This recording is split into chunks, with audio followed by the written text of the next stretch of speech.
Holiness consists in a habitual delight in all the duties of holiness toward God and man, and an earnest desire for communion with God in them. This is the natural result of all the foregoing particulars.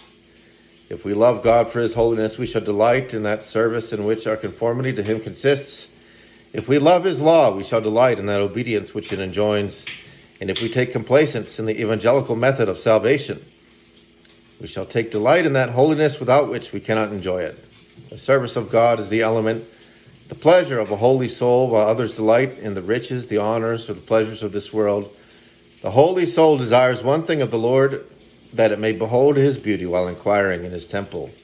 Psalm 27:4. Such a person delights in the retired converse with heaven, in meditation and prayer. Psalm 139:17 and 43:5-6, and 73, verse 28. He also takes pleasure in justice, benevolence, and charity toward men. Psalm 112, verse 5 and 6, and in the strictest temperance and sobriety, 1 Corinthians 9:27.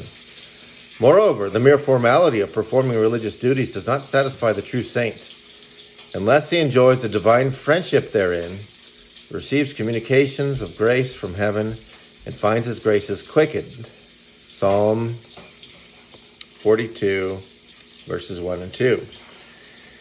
This consideration also shows us that holiness in us must be supernatural. For do we naturally thus delight in the service of God? Or do you all now thus delight in it? Is it not rather a weariness to you? And do you not find more pleasures in other things? Surely you must be changed, or you can have no relish for the enjoyments of heavenly happiness.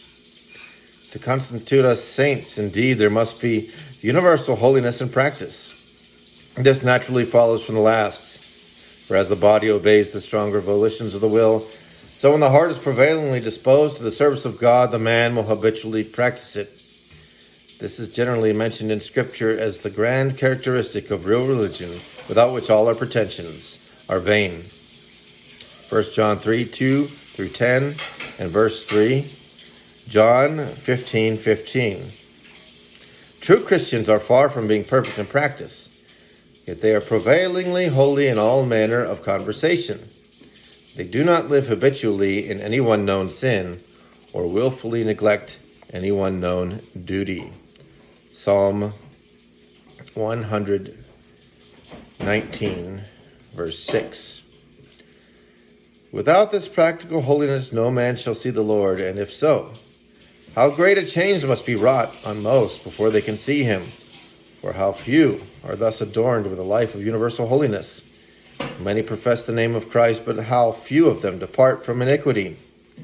But to what purpose do they call him Master and Lord, while they do not the things which he commands them? Thus I have, as plainly as I could, described the nature and properties of that holiness, without which no man shall see the Lord.